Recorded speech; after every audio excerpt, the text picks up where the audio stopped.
Jacob engendra Joseph, l'époux de Marie, de laquelle fut engendré Jésus, que l'on appelle Christ. Or, voici comment fut engendré Jésus-Christ. Marie, sa mère, avait été accordée en mariage à Joseph. Avant qu'ils aient habité ensemble, elle fut enceinte par l'action de l'Esprit Saint. Joseph, son époux, qui était un homme juste et ne voulait pas la dénoncer publiquement, décida de la renvoyer en secret. Comme il avait formé ce projet, voici que l'ange du Seigneur lui apparut en songe et lui dit, « Joseph, fils de David, ne crains pas de prendre chez toi Marie, ton épouse, puisque l'enfant qui est engendré en elle vient de l'Esprit Saint. Elle enfantera un fils et tu lui donneras le nom de Jésus, c'est-à-dire le Seigneur sauve, car c'est lui qui sauvera son peuple de ses péchés. » Quand Joseph se réveilla, il fit ce que l'ange du Seigneur lui avait prescrit. Acclamons la parole de Dieu. Nous célébrons la solennité de Saint Joseph. La deuxième fois que nous célébrons Saint Joseph au milieu de cette terrible épidémie. Dans de nombreux endroits, les églises sont encore fermées ou avec un culte très restreint. Et malheureusement, la même chose se produira pendant l'imminente Semaine Sainte. Mais de ce mal, qui est un grand mal, je ne me réfère pas seulement aux dommages en personne, en santé ou en argent que l'épidémie a causé, mais aussi à l'impossibilité de participer aux offices quotidiens, à la Sainte Messe, ou plus encore aux offices de la Semaine Sainte. De ce grand mal, peut-il sortir un bien? Pour moi, en tout cas, il devient clair. Il apparaît au grand jour, et c'est déjà une bonne chose que ce qui était caché apparaît au grand jour. La terrible crise de foi, presque universelle, dans laquelle vit l'Église catholique, apparaît au grand jour. Et je ne fais pas référence aux païens baptisés. Ils n'ont pas la foi, ils ne peuvent pas avoir de crise de la foi parce qu'ils ne l'ont pas. Je parle de la minorité, une petite minorité qui a encore théoriquement la foi et qui va à la messe et qui communie et qui participe peut-être à des groupes paroissiaux, à des mouvements. Je parle de cette minorité. Crise de foi quasi universelle. Pourquoi je dis cela, qui est une accusation très dure?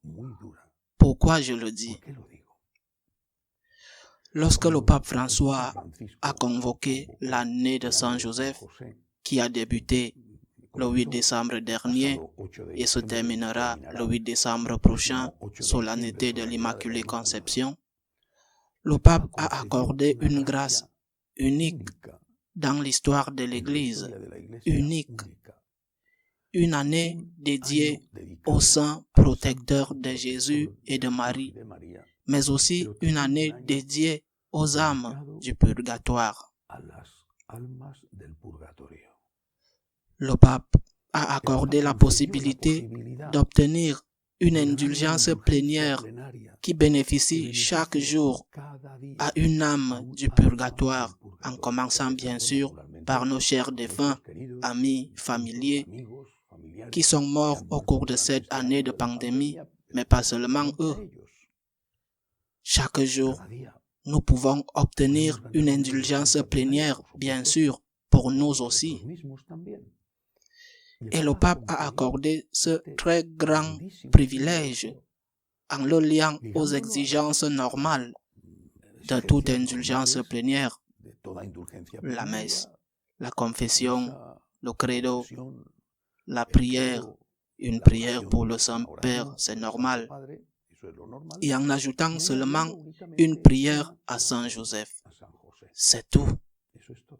D'ailleurs, il y avait d'autres options, bien sûr, les œuvres de charité, mais c'était le moyen le plus simple. Le pape a même dit que si l'on ne pouvait pas aller à la communion à cause de la pandémie, l'on pouvait faire la communion spirituelle.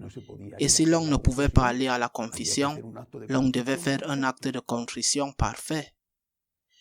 C'est extraordinaire. Une chose merveilleuse. Un don immense. Et c'est là que le problème se pose. Qui le fait? Qui le diffuse? Nous nous préoccupons de la propreté de l'atmosphère, des rivières ou des mers. Nous avons raison, car la terre est notre maison. Nous nous préoccupons de ceux qui sont sans travail, des immigrants, des réfugiés.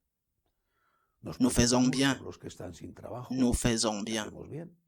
Et il n'est jamais suffisant de se préoccuper de ceux qui n'ont pas assez à manger, de ceux qui sont persécutés ou de l'état de la pollution sur la terre. Tout cela, nous faisons bien de nous en préoccuper. Mais qui se soucie du paradis? Qui se soucie de la vie éternelle? C'est la crise de foi effrayante et quasi universelle que nous vivons. Qui se soucie d'être en grâce? Qui se soucie d'aider les âmes du purgatoire? Nous avons perdu la foi. Parce que la foi nous enseigne. J'insiste. Je ne parle pas des païens baptisés. Ils ne l'ont pas, mais nous avons perdu la foi. Parce que la foi nous enseigne, et c'est le premier point de notre foi. Elle nous enseigne que Dieu existe et qu'il y a une vie éternelle. Saint Paul le dit, si le Christ n'est pas ressuscité, nous sommes les plus misérables des hommes, mais il est ressuscité. Il a rencontré sur le chemin de Damas le Christ ressuscité. Et ce fut la racine, le début, le support permanent de sa foi. Il y a vie éternelle. Et s'il y a vie éternelle, il y a le paradis, il y a l'enfer et il y a le purgatoire, où chacun d'entre nous, probablement, si nous mourons dans la grâce, devrons aller. Une dame me disait l'autre jour, si nous mourons dans la grâce, nous n'allons pas au purgatoire. Non, non, non. Si nous mourons dans le péché, nous n'allons pas au purgatoire. Sinon, si nous mourons dans le péché, nous allons en enfer. Si nous mourons dans la grâce, la grande majorité d'entre nous ira probablement au purgatoire, car là-bas, nous devrons nous purifier, nous laver, non pas du péché qui a été pardonné, mais des conséquences du péché, de la culpabilité. Là-bas, dans ce purgatoire, nous souffrirons, même si c'est une souffrance avec espérance. C'est la doctrine de l'Église, qui nous a toujours enseigné que l'Église est composée d'une partie qui s'appelle l'Église triomphante, qui voit déjà la face de Dieu avec le Seigneur, avec la Sainte Vierge, avec les saints. Une Église qui est l'Église purgante, qui est celle qui se prépare à aller à cette rencontre finale avec Dieu au purgatoire, purgante, et une Église qui est l'Église militante, qui est l'Église sur la terre.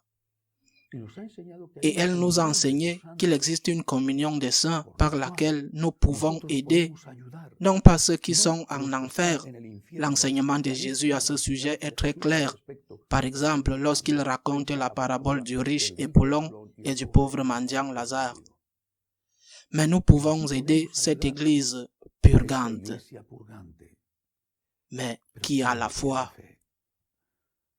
Nous ne nous rendons pas compte combien cette crise de la foi est effrayante. Et c'est la racine de tout le reste, de tout absolument, du désintérêt des gens pour notre religion, de notre incapacité à transmettre la foi à nos enfants ou à nos petits-enfants, du fait qu'au sein même de l'Église, il y a de plus en plus de confusion et de déviation et de désobéissance à l'enseignement du magistère, y compris le magistère le plus récent, celui du pape François lui-même. Mais s'il n'y a pas de foi, lorsque le pape a proclamé l'année de Saint Joseph, j'ai pensé que c'était un cadeau si merveilleux que j'ai immédiatement décidé de faire tout ce que je pouvais pour le diffuser. C'est que je crois que le purgatoire existe. Je crois qu'il y a un paradis. Je crois qu'il y a une vie éternelle. Plus encore, je suis sûr qu'il y a vie éternelle, sûr de l'existence de Dieu. Et donc, en cette année de Saint Joseph, ayons la charité avec ceux qui nous demandent l'aumône de gagner pour eux une indulgence plénière.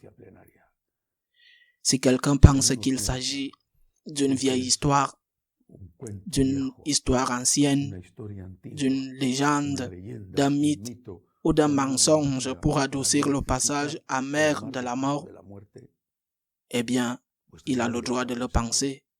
Mais je peux aussi dire en toute légitimité qu'il n'est pas catholique. Qui que ce soit qui le pense. Un catholique croit en la vie éternelle. Un catholique est sûr. Même s'il a des doutes, il a la foi, ce qui le rend sûr que la mort n'est pas la fin. Un catholique croit en la résurrection de Jésus-Christ et un catholique croit en ce que l'Église enseigne. Un catholique s'efforce de ne pas aller en enfer et aide ceux qui se trouvent là où il sera le plus probablement au purgatoire, afin qu'ils puissent aller au paradis le plus rapidement possible. Lorsque l'ange apparaît en rêve à Saint Joseph, il lui dit un mot, le même mot que l'ange Gabriel avait dit à Marie quelques semaines plus tôt. Ne crains pas, Joseph. N'aie pas peur, Joseph. Il avait dit à Marie, n'aie pas peur, Marie, n'aie pas peur, n'aie pas peur. C'est le message. Ne crains pas, n'aie pas peur. Mais de quoi ne dois-je pas avoir peur? Je suis catholique. Vais-je tomber malade? Je suis catholique, je n'ai pas peur, car je ne vais pas tomber malade. Ce n'est pas vrai. Nous tombons malades. Je suis catholique, je ne vais pas mourir. Ce n'est pas vrai. Nous mourrons. Je suis catholique, je ne souffrirai pas, je n'aurai pas jamais de problème financier, je n'aurai jamais de problème avec ma famille. Ce n'est pas vrai. Il y a des catholiques qui, oui, ont beaucoup de problèmes financiers et beaucoup ont, avec ou sans culpabilité, des problèmes avec leur famille.